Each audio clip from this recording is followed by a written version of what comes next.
Good morning, everybody. Shabbos. Good Shabbos. Oh, look at that. I haven't seen Ilana and Mark. Look at you guys. It's so good to see you. All right. Okay, Rezala, Debbie, Suann. You know what? Before we start, put the names of loved ones into the chat. Maybe Eden can hold it up for who want to be lifted up this morning for healing or for remembrance on Shabbos. You can do that. We're going to start. It's a little bit raining. It's a little wet outside, right? I'm telling you. It's raining in the Zumagog too. Is it raining in the Zumagog too? I can feel it. No, it's not raining. Debbie's also, she's like in Florida, so she doesn't have to worry about it. It's always sunny in Florida.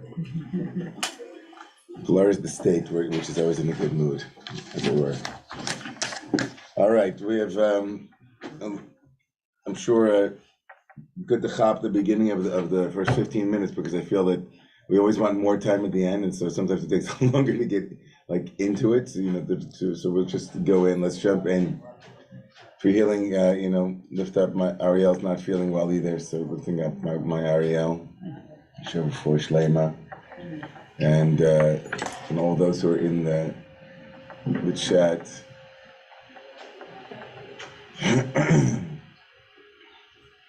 I don't know how many people were here with us last night with how many of you stayed for the dinner with Tirza? You were here, right?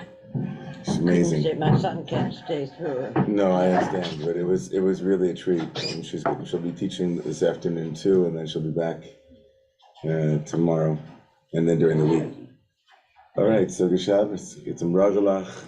I was told yesterday that it was like yesterday or this week was the day of the Ragalach, or the Ragalach day or something. What do you mean every day is Ragalach? It was pretzel day? Right, that's what it said. Pretzel day, but no, but like, I think it was Arthur Silver Fried moon, or somebody said to me yesterday at the end of service, it's like, I heard it in a daze after the service, after an hour and a half of singing and preaching and everything, I heard someone say that today is Ragalach day, and it stuck in my head for some reason. It's true.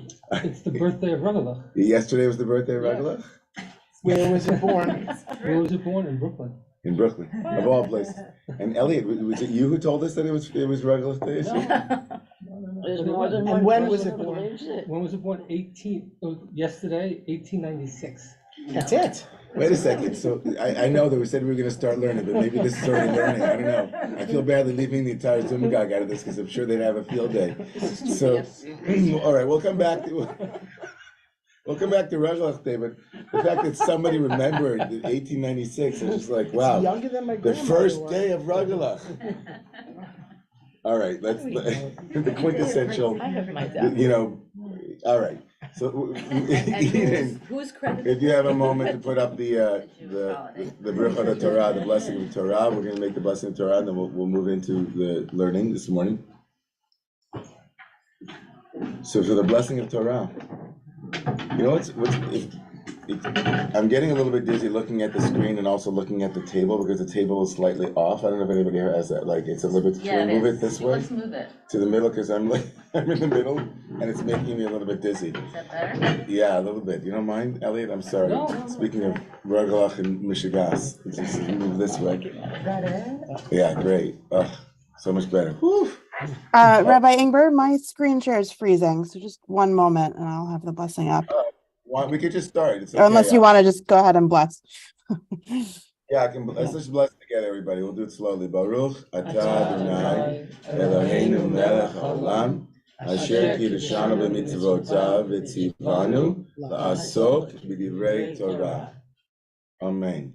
Amen.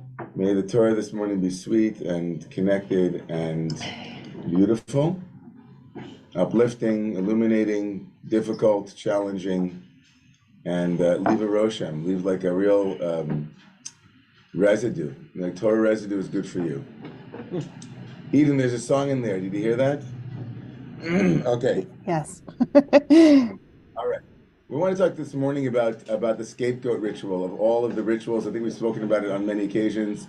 It never ceases to fascinate me personally, and I think many of us The scapegoat ritual also, as you'll see towards, hopefully by 9:25, which was when hopefully we'll be able to open up for a larger conversation. And that's my intention today, is to actually go through 7 or 8 theories as to the behind the meaning of the scapegoat ritual, what is known as the Sa'ir Lazazel. And did you want to sit next to Sinai? I'll sit over there, yeah. Okay, I can just move this. Okay. And so let's begin. The scapegoat ritual, let me first acknowledge that there is no such word in Hebrew for scapegoats, right? There is no such word, there's no phrase. It is really the sent out goat is really the more accurate term. The sent out goat, the goat that is sent out. Where does this come from? Where does the ritual itself, you'll see in a moment.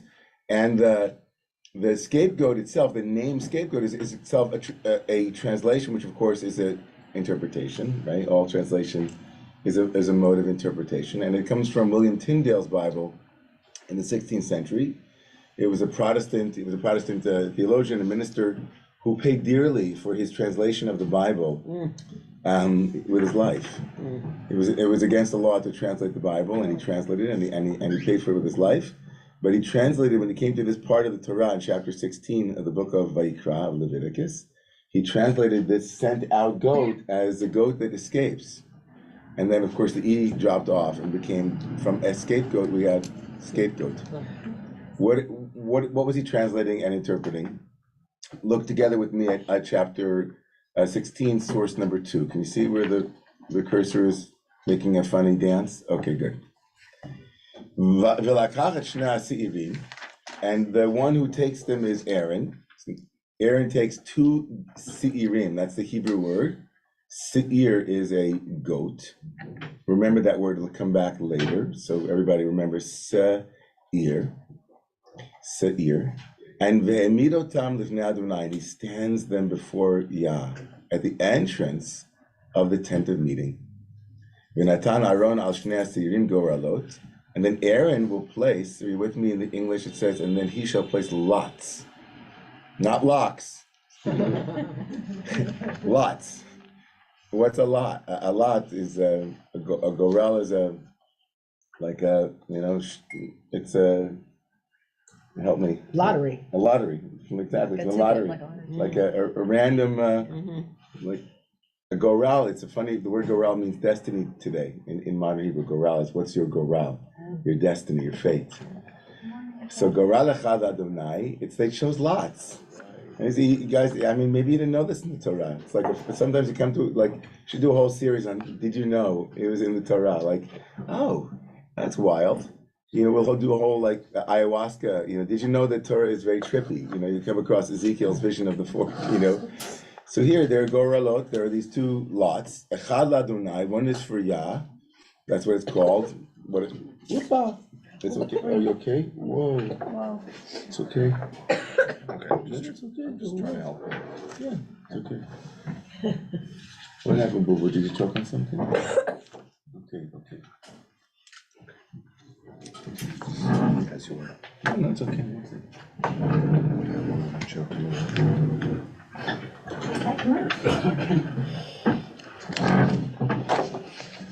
Just one of those go on moments. You had cough, I know it happens. You were thinking the short end of the stick and getting the. Hey, Sinai. You okay, Boo Boo? You okay? Oof, that's scary when that happens, right? It's like, oh, you have such color for sure.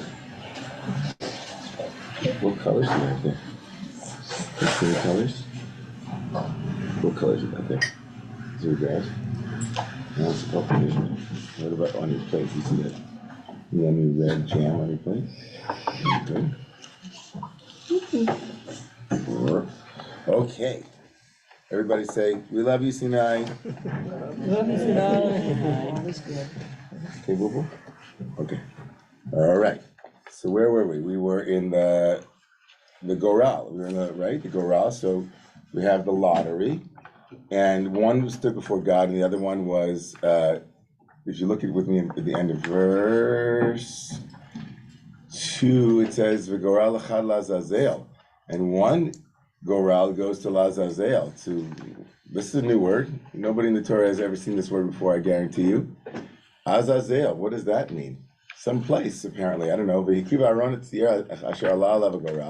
And then Aaron brings the one goat that had the goral for God and makes it into brings it to the altar and slaughters it, a sin offering. And the other one, Sa'ira Asher Alalav, where it says in English, while the goat designated by Lot for Azazel shall be left standing alive before Yah to make expiation with it and to send it off to the wilderness for Azazel. La Azazel Hamidbara, to the wilderness for Azazel. So this is the Torah's introduction of this ritual, which takes place, of course, on Yom Kippur. It's a Yom Kippur ritual, and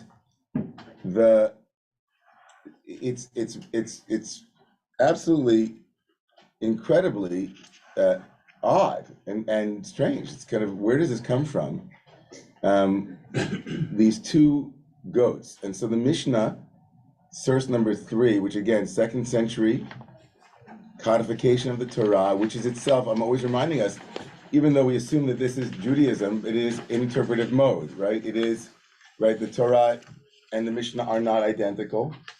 The Torah stands on its own, and then the Mishnah is itself an interpretation of the Torah, albeit the one that became the dominant interpretive mode, which we are Mishnaic Jews, if anything, right?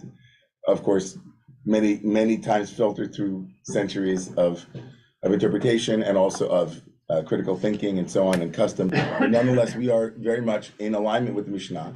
So look at this source number 2. This is the rabbi's vision of what took place. Now, did any of the rabbis ever see this ritual? Anybody know? If you're writing in the 2nd century, presumably, right, you might have been. Very possible that you actually saw it. It's also possible that they didn't, meaning it's also possible that it didn't take place. We do have some evidence that this ritual did take place, but exactly the way that the rabbis describe it, we don't have there's no way to prove this, but this is their theory on how it went down. Okay, so we're going to work with this theory. Shnei Seirei Yom Kippurim, the 2 sacrificial goats of Yom Kippur, mitzvatan sheyu shnehem shavim b'mareh u'v'koma u'v'damim u'v'likachasan ke'echad. It's a mitzvah that they be equal in appearance, height, value, and be bought at the same time. What do you think? Well, that's pretty. Just hold that, okay? So according to the Mishnah, these 2 goats are what? Absolutely Equal. identical twins. Okay? Amazing, right? These two goats are exactly identical twins. Okay. Balo etel sayer mishtalech, Mishnah number 2. The high priest would come to the goat for Azazel, which is interesting the way they translated the English. It's in the Hebrew, it's Sa'ir HaMishtalech, the sent out goat. They call it the Azazel goat. The Somech Shtei Adav Alav U'Mitvadeh. He would put his 2 hands on it and what? Mitvadeh, he would confess. Kachaya Omer, Ana Hashem, please God, Avu Pashu Chatu, Lefanecha Amcha Beit Yisrael. We, the children of Israel, have sinned and made iniquity and committed wrongdoing and transgressions. We, the house of Israel. Ana Bashem, please, through the name Kaperna, right? Atone for us for all of our sins and all of our mistakes and all of our wrongdoing. Shavu v'shepashu, right? This is a classic form of confession. Kakatu b'Torah Moshe Avdecha, as it says in the Torah of Moses, your servant. Ki vayom hazeh chaper lechem letaher etchem mikol chatotechem lifnei Adonai titharu. This is a verse that we know from the Yom Kippur liturgy, right? That it makes its way from the Torah, right? On this day, you will have kapara, atonement, from all of your sins before God. You will be purified and cleansed. Mishnah 3, Misaro lemishaya molicho. They would give it to the one who would walk it. The cheves asulom b'pnei habavliim, and they had like a ramp because of the Babylonians. Shayu mitalshim b'saro, that apparently there was a problem with the Babylonians that they used to pull out its hair on its way, so they had to have a special gate on the way back. All right, so anyway, go to source 5, I'm sorry, Mishnah 5. Al kol sukkah v'sukkah. I'm sorry, there were Eser Sukkot Yerushalayim v'Atzuk. There were like these 10 booths from Yerushalayim until the place where they would take it, and there would be water there, right? And they would, here's water and here's food, obviously for the person who was walking the animal and also for the animal, and they would take the animal, right, from one booth to another until they got to the last booth, and the person who was carrying the goat or walking the goat would leave there at the last station, and he would then watch the goat go until it would fall off, until he would push it off the cliff backwards, and it would fall until it, and then it would die. Now, there is no indication. I just want to say this very, very clearly. There's no indication from either the Torah or any other source that this goat had to be, the goat had to die. That's for sure. But how it had to die, it's not said explicitly in the Torah.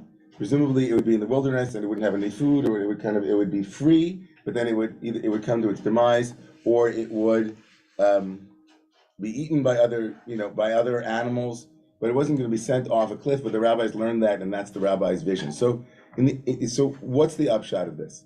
The upshot of this, of course, is that from the Torah we have a ritual that the rabbis understood to be a ritual of identical twin goats, upon whom a lot was kind of randomly chosen. One would be brought to the altar, and that would be the way it would make. It's a lose-lose. It's a lose-lose. Either way, you lose, right? And, If you're the goat. right, Yeah. which is funny because Tinsdale called it an scapegoat. So he clearly sees it as it's escaping somehow, but it's not. It doesn't escape its fate, right? Right. There might be something in Tinsdale. Like they might have read the Bible literally meaning you set this goat free, and free, set it free, and it goes, right? But that's not it. It doesn't make sense in the internal logic of the Torah. The Torah assumes that sacrifices mean the death of the animal, and that in some way brings atonement, and we'll talk about that in a moment. But so let's go through some of the theories behind the this ritual and why there needs to be some sin offering offered for what's happening here. So the first theory says that it's the fault of the generation of the flood, which is a crazy idea, but let's just talk about it. So based upon the unknowing, or as Tirsa said last night, the unkenau, the unknown origin of this word Azazel, Tana de Bei Rabbi Ishmael, Azazel shemechaper al maise uze ve'azael. That there's an early tradition that says that this goat is brought as an atonement based on its name for some people named Uzzah and Azael, who are the names of the sons of God who sinned with the daughters of men in Genesis 6:2 and caused the world to sin during the generation of the flood. So in this theory, already in the Talmud in the 5th to 8th centuries, there's a theory that says the reason why we bring an extra goat, because the question is, why do we need this extra goat? Like, why do we have twins? Why is there a second goat? What's going on here? So this theory explains none of that on any level. It only says that based upon this odd use of the word Azazel, it must be some early folk about this mythic sin that took place with these, Azza and Azael. It's a very strange theory, and in my opinion, it's kind of just worth bringing, but I don't personally find it very satisfying. It doesn't really explain the nature of the ritual and why why the second goat. Just a strange connection to the word Azazel. Yes. Yeah, any peoples around the Israelites practices? We're going to come to that. So I'm going to hold off on any questions because we have 8 theories, and I'm going to move through them rather quickly to get into some juicier ones. So the second theory, the Gemara says another theory about it, and that is we don't get it, which is another way of saying what? We can't understand this, which is okay. There are things that Satan, or like the nations of the world, or meaning like the people who look at the Jewish religion and say, really? You call that a serious religion? Right? Things like not eating pig, or not being able to wear wool and linen together, something called shatnez, or this whole levirate marriage where if someone died and didn't have children, the brother would have to keep the line together, or the fact that there's a leper that had to be, right? You look at this list, and it's a pretty sordid list of practices that are absolutely defy rational explanation. and the rabbis were very, concerned with perception. It's funny. Like I'm sure the rabbis are not saying these are the things that in theory the nations of the world think that are absurd. I'm sure the rabbis were surrounded by people saying like, what? You call this, rational? This is a religion that God would give, right? And so in their mind, the Sa'ir HaMishtalech, what's called the scapegoat is one of them. The third theory is, and I forgot to put a title on it, I'm sorry. It's, actually I did. Here is the demonic. Now this is where it gets super fascinating. Super, super fascinating. The Ramban, who quotes Ibn Ezra, Ramban is again 13th century Spain, Nachmanides, right? Moses ben Nachman in 13th century Spain, a Kabbalist and a mystic, who had access probably to pre-Zoharic material, which is also interesting. He writes, what's happening here? Soda inyan ki ayu ovdim le'elokim achirim. This is source number 8. There were people who worshipped other gods, namely angels. Hema malachim osim lahem korbanot. They used to sacrifice animals to these angels. Vehem lahem l'reach nichoach. These sacrifices to these different animals were like a way of serving. To these angels, a way of serving those forces. But God commanded us on one day in the year, on Yom Kippur, shenishlach sa'ir b'midbar l'sara moshel b'mkomot ha'chorban, that we should send a goat into the wilderness to the angelic force that rules in those places, in the destructive places, the places of chorban, of desolation. V'hu hara'ui lo mipnei shehu ba'alav. He says, and that is appropriate because the word, the sa'ir, the goat, is its kind of prince, its ruler. Sa'ir is its ruler. This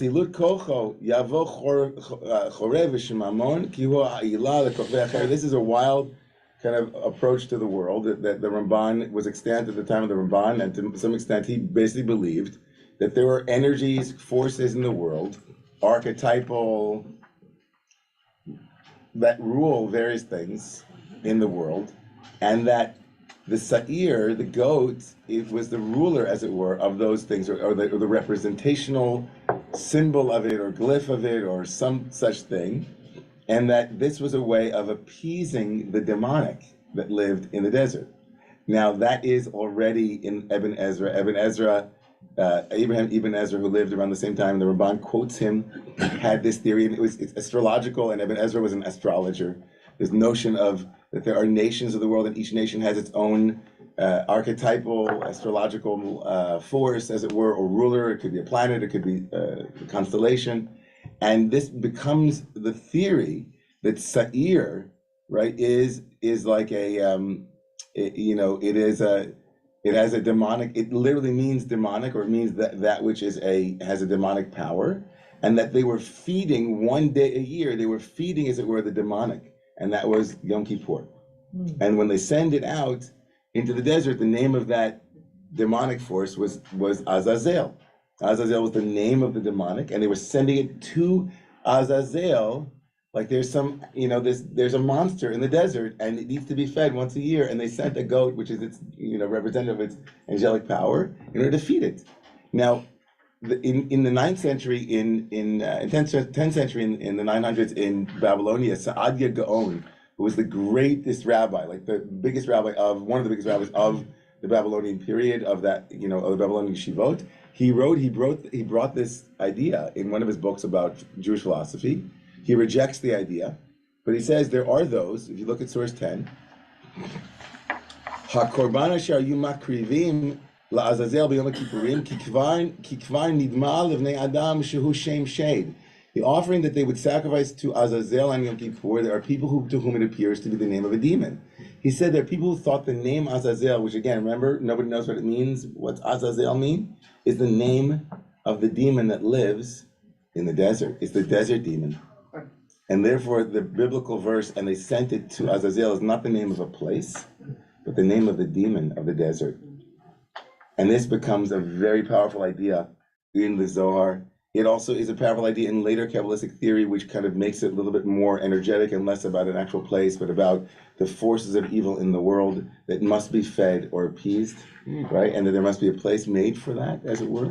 That becomes a powerful idea in later Kabbalistic theory. Now, there are sociologists, you'll see in a moment, for whom this becomes it's a similar idea, but it's quite, you'll see in a moment. So let's look at theory 5, we can say out loud as, it's the whole ritual is metaphysical. I need a watch, by the way, I don't know what time it is. Okay, good. So the 4 theory is that the entire ritual is a metaphysical act, which means, as the source says, Yehuda Halevi, who was the great philosopher, Spanish philosopher who wrote the book, the Kuzari, wrote that something metaphysical happens on Yom Kippur, something real happens, and this animal is necessary to make that real thing happen, but he doesn't tell us why. So we're just going to call that, I don't know, but it's metaphysical. That's like, it's not in the first category, which is I don't know, and don't ask me about it, but it's like, there's something important happening here, but it's beyond our understanding, it's metaphysical, and only this specific animal on that day can make it happen. We have versions of that magical thinking or metaphysical thinking in our own lives too. This one is much more modern now. We move into a more modern valence. So now we're coming into a landing. For the Rambam, Maimonides, who was ever the modernist, even though he was in the 12th century in Spain, he was a rationalist, and everything for the Rambam had to make sense. The Rambam says this is purely symbolic. And this is Lishitato, this is the Rambam's theory about all of the korbanot, all of the sacrifices. For the Rambam, nothing is really happening when I sacrifice this animal or another animal necessarily. It's not metaphysical, it's not unknowable, it's not, it's not about a demon in the desert. For the Rambam, the whole purpose of the korbanot, of the sacrifices, is to awaken in all of us something, right, through the means. The means happens to be animals. But like the Rambam says, you know what? It's the point here is to get us to repent, and that's why it happens on Yom Kippur. And this wilderness moment is to give us a sense, right? There's no doubt, he says, Ein Safek, if you look at source 15, Ein Safek la'adam sha'chata'im enam masaot. It can't be that sins can be carried into a desert, please. It's like, what does that even mean? He's like, that's not, what does that mean? How do you carry sins into the desert, right? Ish echad legav ish acher, aval elu hamasim kulam mishalim. All of these actions are all symbolic or, allegorical or parables. Lavi mora benefesh ad shetitpa'el l'tshuva, in order to bring awe, right, into our character and induce us to do the real thing, which is to do tshuva. Shechol ma shekadam mima'asenu nakinu mehem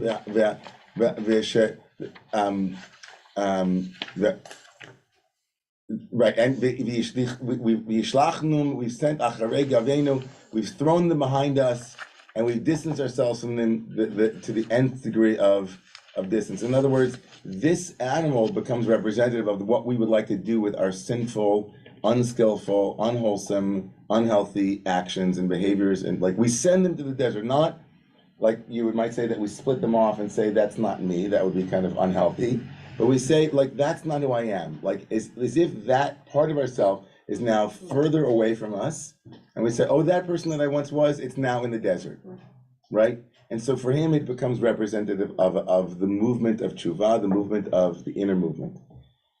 These last 3 theories, I think, are going to come in for a landing and speak to us in well, not this last one. We'll do the 7, 8, and 9. But 6 is the scapegoat in other cultures is a kind of similar to what we've just seen with the Rambam, that it represents something, but it's still rooted in magic, right? The magic of the other culture's way of thinking was better that it be on this animal than on me. And also that there's something symbolic represented by the animal, which of course you could say that that's the simplest explanation for this, right? This should have happened to us, but instead we're putting it onto this other thing. Now, the replacement theory, right? You can see this in the quotes here. There are many cultures. For example, in the Botiyas of Juhar in the Western Himalayas, they took a dog and they would intoxicate the dog with spirits, and then having fed the dog with sweetmeats, lead him around the village and let him loose. And then they chase the dog and kill the dog with sticks and stones, and believe that when they have done so, no disease or misfortune will visit the village during that year. In some parts of Bredelbane, it was formerly the custom on New Year's Day to take a dog to the door, give him a bit of bread, and drive him out saying, "Get away, you dog." Whatever death of men or loss of cattle would happen in this house to the end of the present year, may it all light on your head. Right? We have this in today, right? Something called shlugging kaparas. Does anybody know what shlugging kaparas is? Yeah. So you take a chicken before right, and you swing it over your head, and you say, "All of my sins onto this." Now, this doesn't explain the scapegoats. This is actually just doesn't really work with the scapegoats. It works with the animal, but it doesn't really give us any insight into why there were two identical goats, and one of them had to go to the desert, and one of them, because this is the general theory behind all of sacrificial rites, right? Is that you were taking essentially replacing that which should have been on you onto this animal. You could also say that you were appeasing God, you were feeding God. There's kind of that theory with the demon, but now you're feeding God. But still, again, so you see that all of them are struggling with this. There is, in the Dinkas, there are pastoral people of the White Nile. Each family possesses a sacred cow. When the country is threatened with war, famine, or any other public calamity, the chiefs of the village require a particular family to surrender their sacred cow to serve as a scapegoat. The animal is driven by the women to the brink of the river and across it to the other bank, there to wander in the wilderness and fall a prey to the ravening beasts. This sounds a little bit more like our Seir HaMishtaleach. And then the women return in silence and without looking behind them. That's important. Were they to cast a backward glance, very much like Lot's wife, they imagine the ceremony would have no effect, right? So they're leaving it all behind. That feels a little bit closer to what we're talking about. In 1857, when I don't know how to pronounce this, the Aymara Indians of Bolivia and Peru were suffering from a plague, they loaded a black llama with the clothes of the plague-stricken people, sprinkled brandy on the clothes, and then turned the animal loose on the mountains, hoping that it would carry the pest away with it. Now, we're getting closer to what way most of us think about the scapegoat ritual, which is very much a phenomena of placing something onto an innocent victim that doesn't deserve it in order to then, in some way support the whole. We can, if we move a little bit into we'll skip the number 7. Let's go right into theory number 8, and which will bring us into the child and the notion of the scapegoat in the family system and how it works societally and so on. Look at this this is a brilliant insight. So French thinker René Girard, who was an anthropologist and was quoted extensively in Understanding Violence and the Role of Religion, and Jonathan Sachs wrote about it in his book Not in My Name, about religion and violence. He quotes René Girard, who was a bit of an anomaly as an anthropologist and academic, but a very interesting theory about religion's role and about how the scapegoat and other religious rituals really helped in a social way move things forward, or evolutionarily move things forward. So according to René Girard, human beings copy each other's desires and are in perpetual conflict with one another over the objects of our desire. And in early human communities, this conflict created a permanent threat of violence and forced our ancestors to find a way to unify themselves. And so they chose a victim, a quote-unquote scapegoat, against whom the community could unite. Internal violence, all the dissensions, rivalries, jealousies, and quarrels within the community that the sacrifices were designed to suppress. The purpose of the sacrifice is to restore harmony to the community, to reinforce the social fabric. Everything else derives from that. And according to him, organized religions originally arose around ritualized human sacrifice, a ritual that served to unite societies otherwise prone to internecine conflict. But by nominating and then disposing of some suitable victim, potential antagonists could unite and divest themselves of aggression in socially harmless ways. To serve successfully in that capacity, a scapegoat had to be some relatively weak outsider who was yet capable of being portrayed as a threat by whichever group it served as one. Jews fit this scapegoat role supremely well in Europe, right, in past ages, and we can imagine, right, that it continues to be so in other contexts. Now, in some way, we can stop here for a moment and just, and before we go to the last source and then opening it up for the last 30 minutes, in some profound way, if you think about the scapegoat ritual and the two children of Aaron who are the context in which this ritual is given, and if you think about the entire Torah, right, about talking about violence between brothers, or let's say between family members, each of them yearning for the father or the parental love, right? If that's the fundamental conflict of the Torah, and it begins with Cain and Abel, right? Two brothers who are the beginning of violence in the Torah is these two brothers. And it makes its way from them to Abraham and Lot, and then Ishmael and Isaac, and then Esau and Jacob, and then the brothers and Joseph, right? And then Aaron and all of this. So you have, in some profound way, the Torah trying to have a conversation about twinship, or let's say brother or sisters, like common, this common fundamental foundation of intra-familial conflict and then international conflict. According to Sachs and others, like the Abrahamic faiths are basically each fighting for God's love, right? Each of them, one of them saying, choose me, you choose me, choose me. And each human being is saying that to some extent in every society. Give me the resources, see me, notice me. And in some way, there's clearly something happening to have two identical goats, randomly chosen, as if the Torah is making a very profound commentary about that chosenness, right? Nobody wins. Like, you have this incredible game where you have these two goats and one thinks, oh, at least I wasn't slaughtered on the altar. I was the chosen one to be sent down to the desert. Really? You also suffer. In a system where those choices are being made, everyone in the end suffers. Right? And the Torah is almost mocking itself in some profound way. Right? It's almost undermining its own assumption that chosenness is a category that can actually make the world a better place. Right? Would you rather be the goat that is chosen to be slaughtered on the altar, or the one that's sent out to be thrown off of a cliff?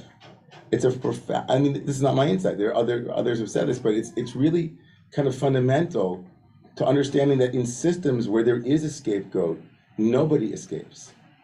Everybody becomes a victim on some level. Everybody is part of that unhealthy, dysfunctional system. And so the last source I wanted to introduce before it's apropos of this month of lifting up children and families and how we can make them healthier and celebrate them. I'm sure some of you have heard of the notion of a family scapegoat. I think I first heard about it when I was introduced to the work of John Bradshaw back in the early 90s, like 92.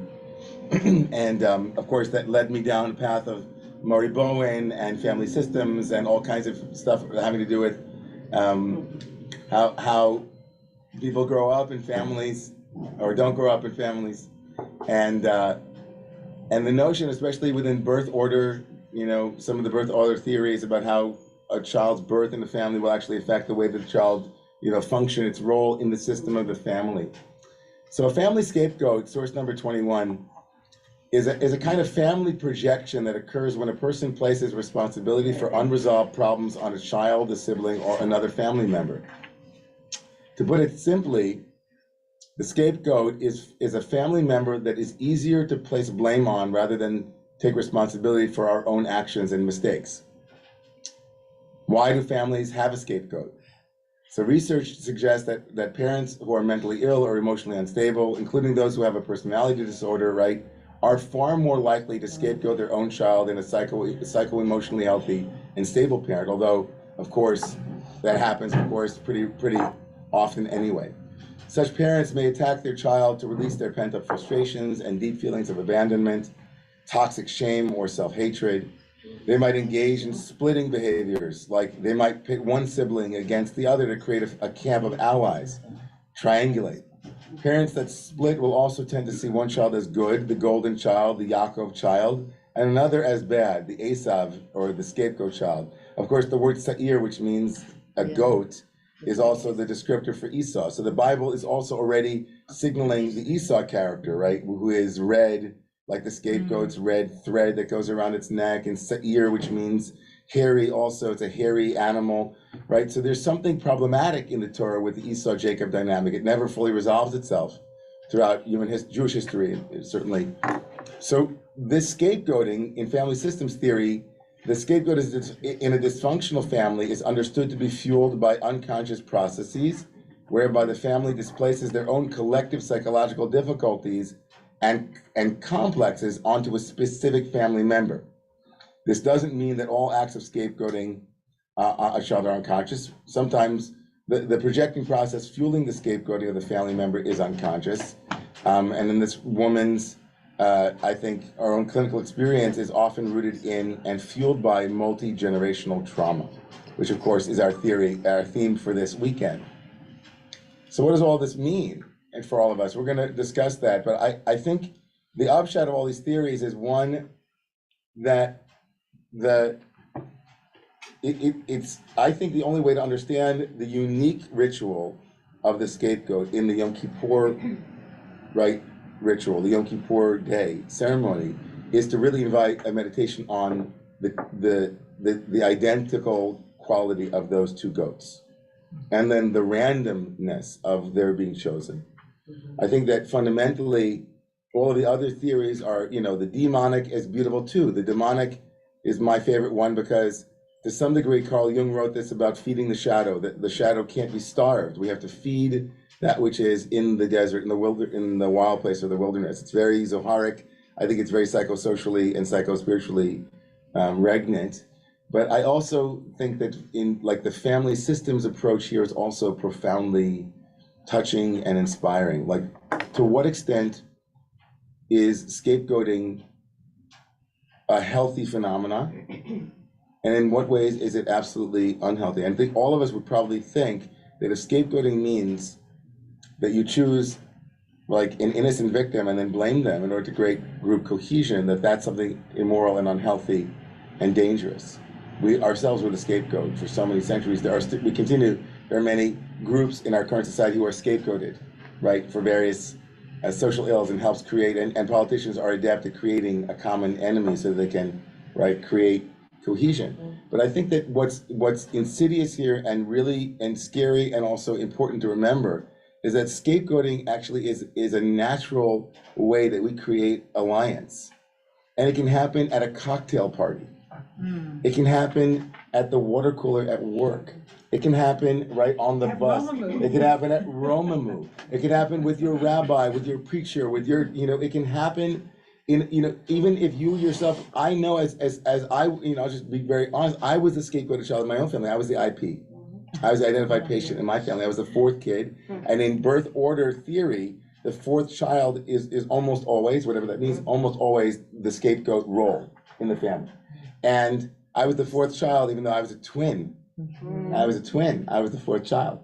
And the unconscious complexes in my own family were playing out intergenerationally and multi-generationally with me in many, many ways. But I know myself that even as I know and carried the sins of my family into my own wilderness period, and the sins or the mistakes or the hurts, we should probably, sins and hurts, kind of that's a good translation, the wounds and the mistakes. I also know that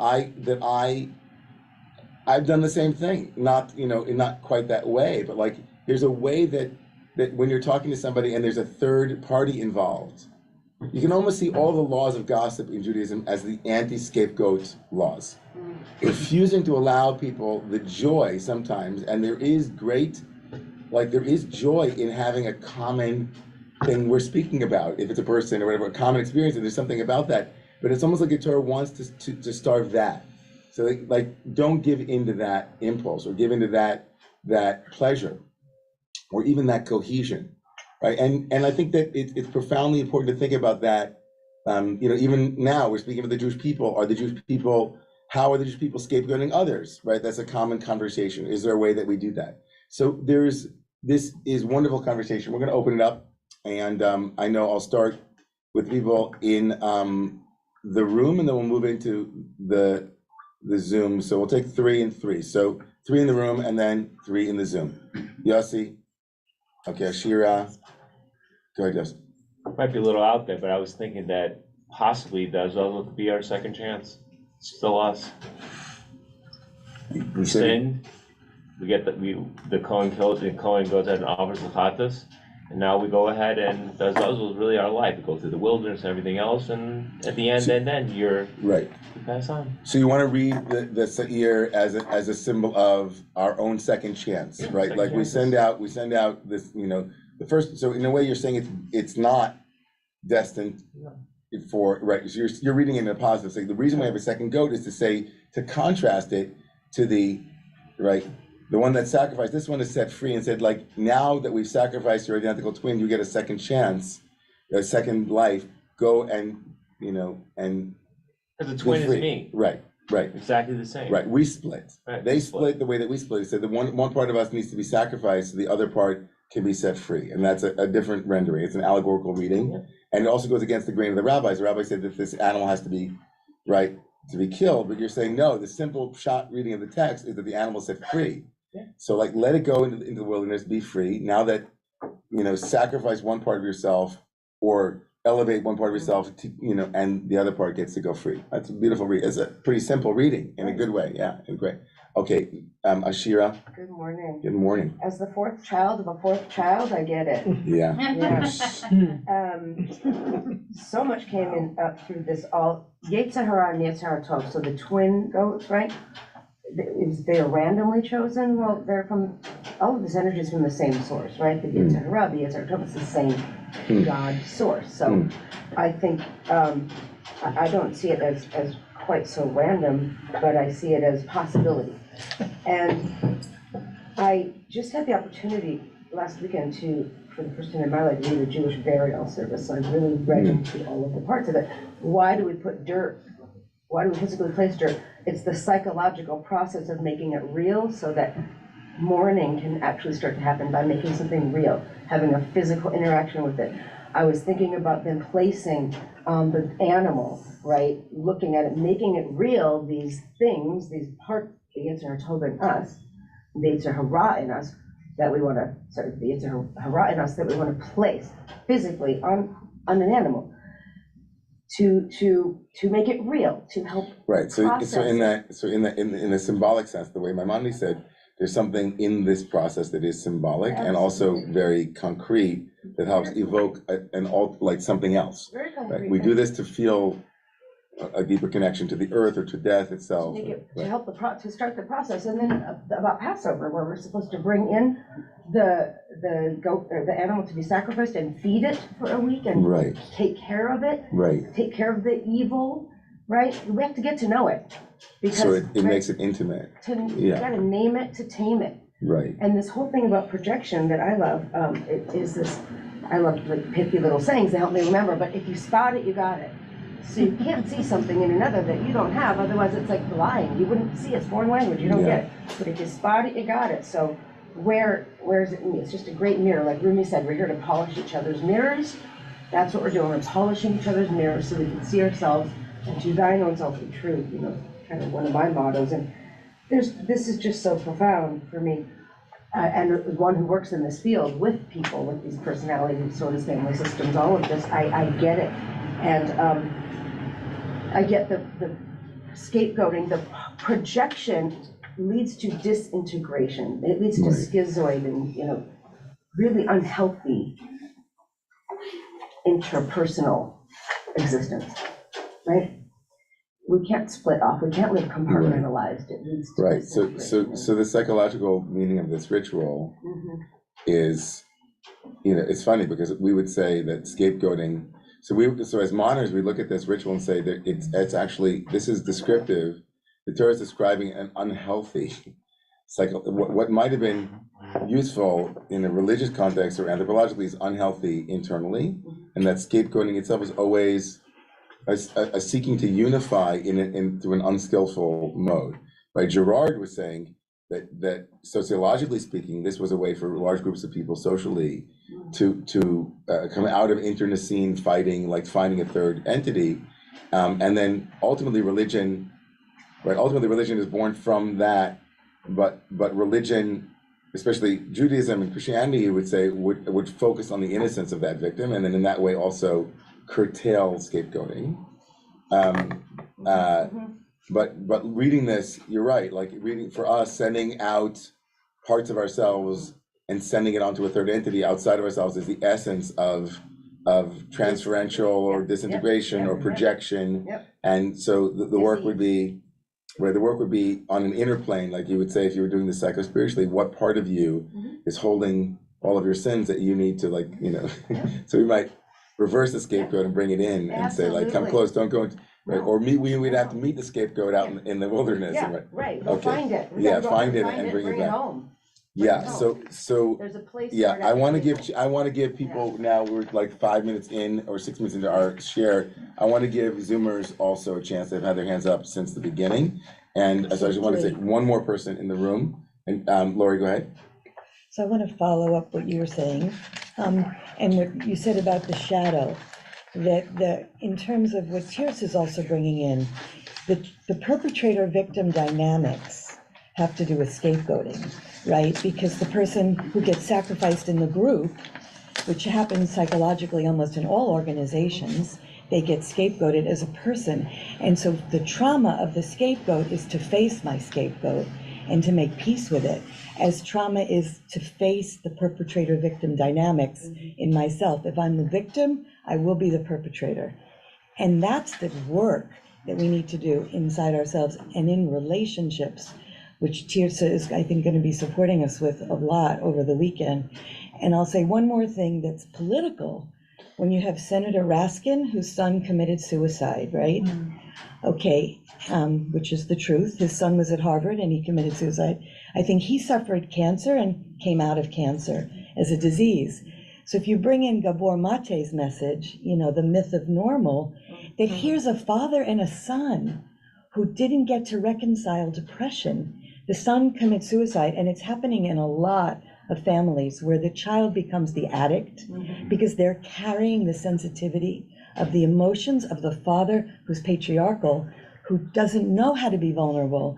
And so that whole resolution, So we it's need very to powerful. talk about. So so I'm going to turn to the Zoom guy, but I just want to say one thing about what Lori just said, and it's very much apropos of the theme of the weekend and what Tirsa talked about last night, which is the multi-generational aspect of scapegoating in a family or in a society, right? Ultimately, recognizing that that's happening, as she said last night, awareness that that's happening is the first step. Like recognizing that a system is using, right? It's using the individual or the group, whatever it is, in a way to carry its unmetabolized, unfaced pain, metabolized, unfaced trauma, sadness, grief, loss.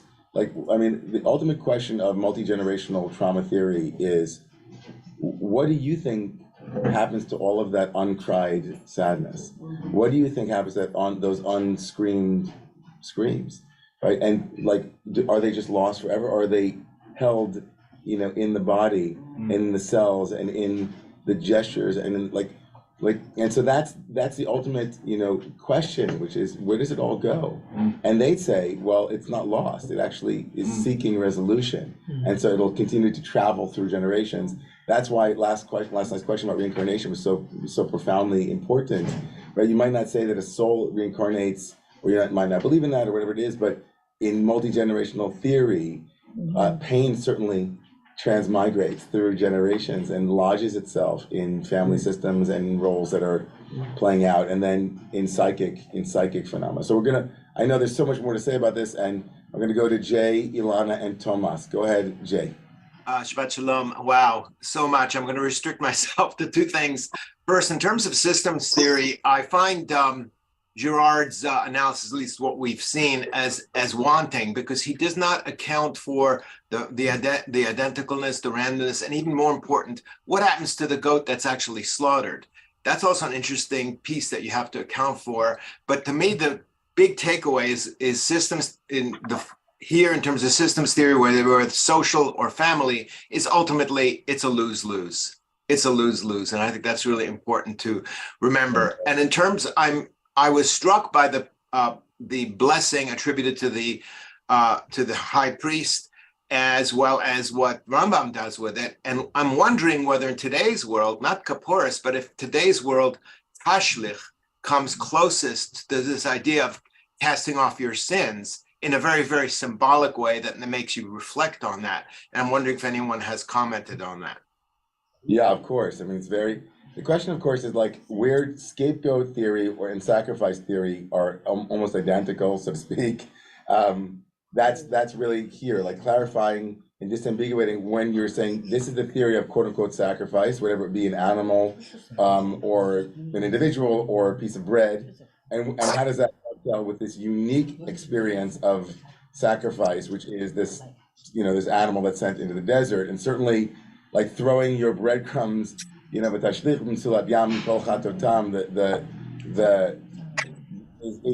part of that. Obviously, it's part of that. It's a symbolic moment, but it's so obviously symbolic. With the kaparas, it's also symbolic, but it's including an animal. So if you use the animal from Leviticus 16, the kaparas is closest to that because it's actually an animal, but it's still symbolic, as opposed to the already clearly symbolic when you're taking breadcrumbs and throwing it onto a breadcrumb. It's kind of like it's slightly, it's hard to imagine myself as a loaf of bread, although sometimes I feel that way, but certainly anyway. So thank you, Jay. And yeah, really, there's a lot here. Ilana, thank you for doing Tzimtzum. Ilana, go ahead. Okay, well, I wanted to lean into looking at this as a ritual experience and ritual as embodied poetry, really. But and so part of what this ritual is bringing us to face is paradox, is that we live and we die. We're impermanent, and we have choices and we don't have choice. And so in this, and this is not solvable. What the ritual does is it brings us into an experience where we witness this paradox and we support as a community one another in facing this essential qualities of who we are in this life. I think of the demonic and the need to face the demonic as, again, connected to that sense of impermanence, that safety is an illusion, that this is a world that brings us into life and eats us up. I love it. Thank you so much for that, Ilana. It's really beautiful. I think that what I was saying to someone yesterday, which I didn't mention, but you just triggered it, which is, it's such a strange thing to have the goral make its way in here. The word goral, which appears in only, I think, 2 other places. Certainly we know it from, this is where the whole Purim and Yom Kippur thing gets really interesting, where Purim is all about transcendence of dualities, and this is the ultimate dualistic moment, right? Yom Kippur is all about dualities. But then when you have these identical twins, which is of course the apotheosis of the entire Genesis narrative, like when twins show up but they're identical, not like Jacob and Esau, or not identical, but where they're identical, and they're easily replaceable one with the other. That's really where you are like, it undermines, it invites paradox, it invites contradiction, it invites randomness and chaos. And there's something about this which is totally the human experience, the feeling of like, had the unbearable lightness of being, like had it not just been for, what's the difference between me on the altar and me free in the desert? Is just a goral. That's crazy making, right? But if you can walk into that ritual, as you said, in an embodied way, you might walk out a more free human being, a more embodied, more alive, more paradox. Your paradox quotient is higher. You can hold those things more without seeking its resolution in the mind, but living it on the concrete level. It's very beautiful. Thank you, Ilana. I'm going to go one more, Tomas also, and then Tomas, and then we'll see what we have. I know. We'll come back to the room. Tomas. Hi, can you hear me okay? Yes. Sorry I couldn't join you in the room today. I'm with you in spirit. Because we're in Shabbats of children and generations, I'm going to presume somewhat tenderly to testify not from the text, but from personal experience, because Tomas, of course, is means twin from Hebrew, from Aramaic, and I am in fact a twin. To be a twin is to be educated your entire life in the falseness of dualism, in the illusion of any binary. And people want to say, well, which one are you? The hairy one or the smooth one? The good one or the evil one? And of course, it's a lie. You know, we are all everything to varying degrees. And this obviously compromised the development of my twin brother and I. And I also was the scapegoat of the twins. I was the evil twin, and I was often sent in my structural dynamics out into that wilderness over and over and over and over and over and over and over again.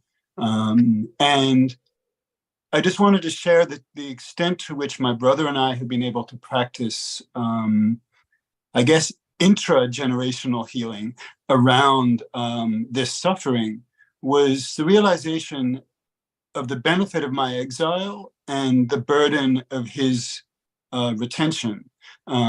Because the blessing of being sent out into the wilderness is that in that temporary freedom, right, before you die, before you fall over the cliff, that's a liberation. You know, you're in Sinai, you're looking back at Egypt, you have the benefit of perspective. You're removed from that problematic structure. Only temporarily, right? It's a temporary perspective of distance. So I was liberated temporarily from this system, and I could look back on it with the perspective of distance and say, wow, that's a structure. That's a narrow place. And then I die and I'm reincarnated back inside of Egypt, right? So that's my life story in 2 seconds. But the blessing was the temporary liberation, and I could see it from the outside through my rectangular goat pupils. I could see it from the outside, whereas my brother could only see it from the inside. And that was his suffering, and of course his suffering was also to never be chosen, to never be seen, and to have to feel like he had to maintain the perfection and the persona of goodness that was actually the instrument of his own imprisonment, even if my liberation was temporary and ended in death. So I just wanted to speak from personal experience to validate the narrative. You know, wow. I think that spoken as a twin and identical at that, and someone also resonates with your story, and as a twin myself. Right, the burgeoning realization of all those who are chosen in every direction. That chosenness, it comes with its prices, no matter what you're chosen for, whether to be sent to God or sent to the wilderness, and they each have their benefits, and they come also with a huge downside, in that that it still plays out. So it's kind of like funny to move from the personal to the social. You know, whether it's, you know, I think it's hard to argue with the ways in which, like the compassion that we extend it towards those who are on the margin should also be extended towards those who are in the privileged as well, because they also suffer from the lack of humanity that they don't know they're missing, and they don't know, or that they're ensconced in privilege without knowing it's poison. The poison of that privilege is also a profoundly true insight that we have to understand in all of these systems, that it's a lose-lose. Even though, of course, we don't have to have compassion for their abuse of the system, but we have to be able to see them as, you know, all the chosen children who also suffer in their isolation and in their ignorance of what they don't even know they're missing. And I know that that's the case for my twin brother, whom I hope will never watch this, and